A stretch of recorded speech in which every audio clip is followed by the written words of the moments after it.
Would you do that, Andrew? Go ahead, finish the answer question. All pop together, is that chill? There's absolutely 0% chance of that happening. And it's not because Lena is particularly unattractive. It's because she's married to Adam, and I have no interest in degenerate, pointless sex, and I have no interest in making a spectacle of myself or even just involving myself in anything which I deem to be overall haram and pointless. It's just not something I'd be interested in. There's not a single amount of money on the planet you could pay me to undertake. It's interesting to me how they portray Andrew as villain, but they go ahead and defend Adam.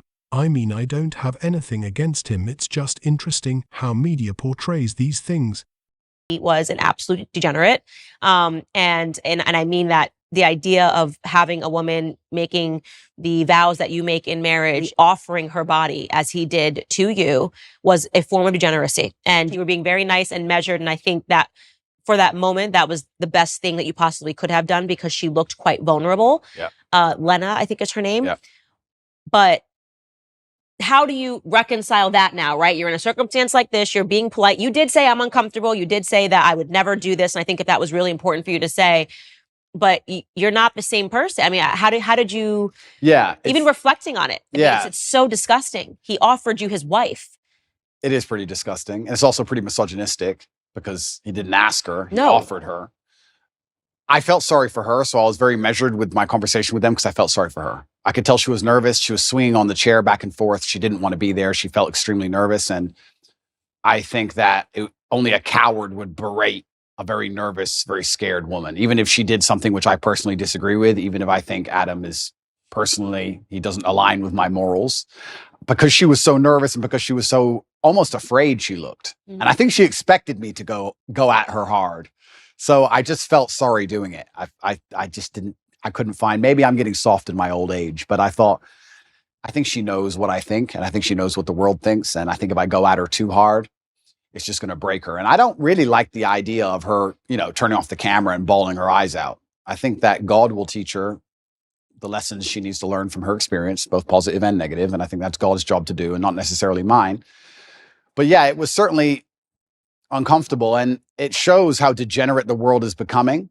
And pornography as a whole is simply just, I think it's an effect. I think it's a tool which is used to ensure that the male populace stays as docile as possible. Mm. Also, it's interesting to look at how Andrew is handling these interviews, like with BBC, Patrick Bet-David, and this current one.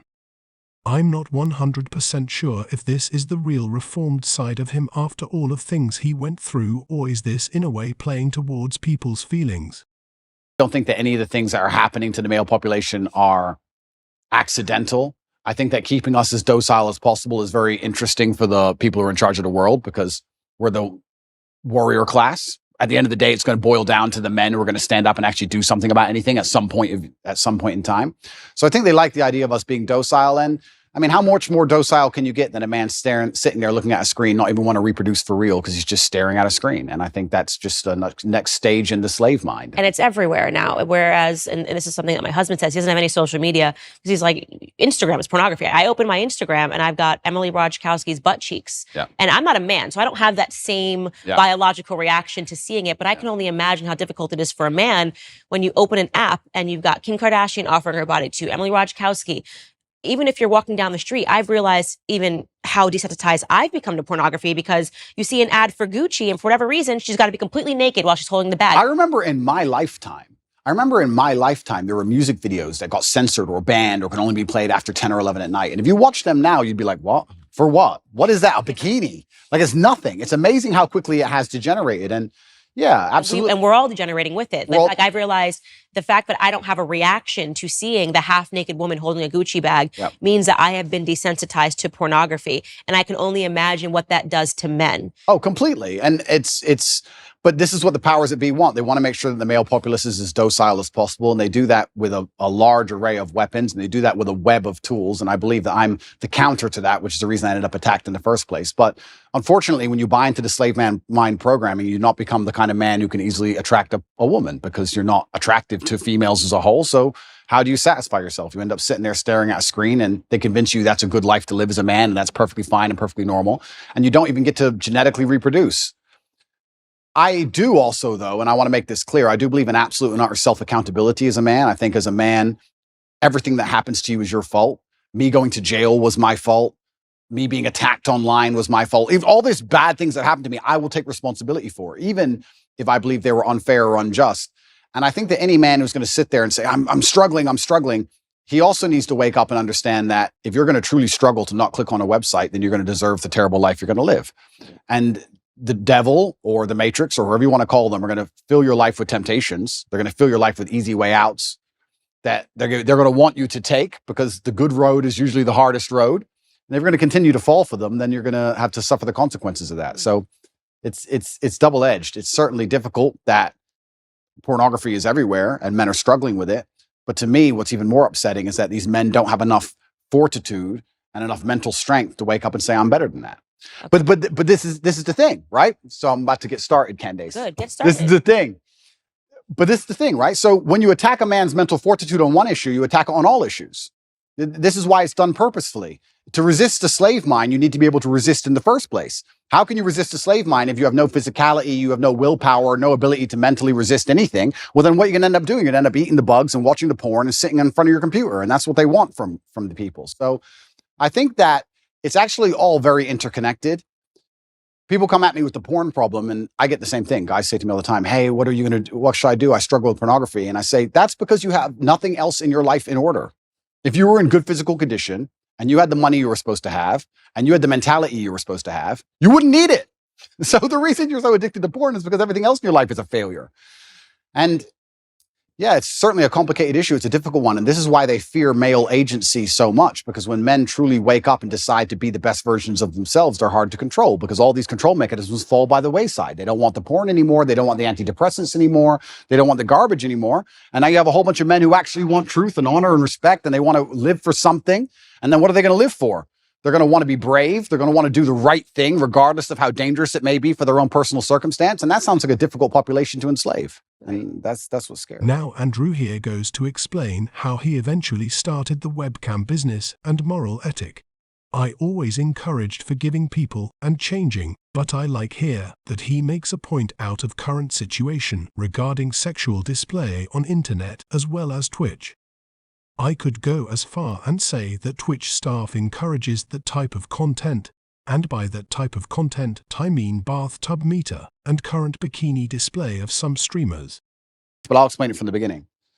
I had a company, I was fighting at the time, and on a side note, I actually want to make this clear. We talk about things people have done in the past for money. I beat people up for money. I hurt people for money. I don't often tell people this, and I think it's the first interview I've mentioned it in. There's a person who can never walk the same again because he fought me. I've had 87 professional fights, and I did my best to kill people. You're going to sit here and talk about what I did for money. I literally hurt people for money. And so I'm not a perfect person. I'm not sorry for my kickboxing career or my cage fights. I'm not sorry for any of it. I had bare knuckle fights. I'm not sorry for any of them, right? I was a person who had to pay the bills. I lived the life I lived. I used the tools I had. And I ended up opening a webcam company where girls would sit on a laptop and they would talk to guys on the internet for money. That's what they would do. The girls would sit there fully clothed or a bikini. Some of them would paint pictures. Some of them would sing songs. It's very similar to Twitch is now. Twitch is almost more sexual than the sexual websites were back then. I helped the girls set up accounts. We worked together. I helped them become as popular as possible. And everybody made money and everybody was happy. And nobody is complaining about it. Nobody's upset about it. None of the girls who worked for me are upset about it. The government aren't after me for it. It's perfectly legal. Nothing's wrong with it. There's just a whole bunch of people who now think that they can take the moral high ground against me because I previously ran this company. And I think I can anticipate the question you're going to ask. How do I reconcile with the fact that I used to produce pornography or degree pornographic content? And now men are writing to you like, how do I? And now men are trying to escape it. Yeah. That's a really good question. There's a few different ways I can answer that question. I think the first way I'll answer it is if you own a liquor store and an alcoholic comes in and you refuse to sell him alcohol, does he stop being an alcoholic? No. He just goes and buys from someone else. So that's the cop-out answer. The cop-out is, well, these people who are addicted are always going to be addicted regardless of whether I did it or not. So that's the cop-out answer. But the second answer I can give, which I think is more detailed and probably more nuanced, is one, I intimately understand the relationship between men and these websites. I've had and seen men give away their life savings to girls they'd never met. I've watched and I've seen it. And I actually think a lot of the insights I give, a lot of the things I tell the world about the mental health crisis, about men being so constantly lonely, about how important it is to build yourself into a high value man, about how money alone is not enough. I explain all these things. A lot of these are lessons from the webcam days. I saw dudes who had a whole bunch of money, no other attributes, and they ended up on these websites spending hundreds of thousands of dollars because they didn't have anything else. So I think I learned a lot of important life lessons, and I do my best to try and pass them on to people. But I guess also, and this is the final answer I want to give about this whole subject, is that I do think I can take the question you're asking and reverse engineer it and use it against the people who are trying to attack me for it. My answer to it would be, how do you sit and want to criticize me for being involved in the production of pornography 10 or 11 years ago if you're involved in the consumption of it? Because you're creating a market for it. So anybody who wants to sit and say that I did things wrong, that's fine. You're allowed to throw stones. But if you're in a glass house, if you have ever signed up to an OnlyFans account, if you have Instagram, if you're following these models on Instagram who you don't know, who are showing their tits and ass all day, if you've watched porn, if you fancy or think some beautiful woman on a movie, if you're going to live in lust yourself and you're funding this entire industry, you're downstream, you're at the bottom of it, how can you then take the moral high ground on the person who's producing it? That doesn't make sense to me. So if you've totally abstained from pornography your entire life and you've never looked at it ever, and you've never been involved with it ever, and you're a perfect person and you want to come along and say what I did was wrong, that's fine. But I don't think most people who are complaining can even say that. I don't think they can. And I will once again state this, and I state this as a matter of almost fact.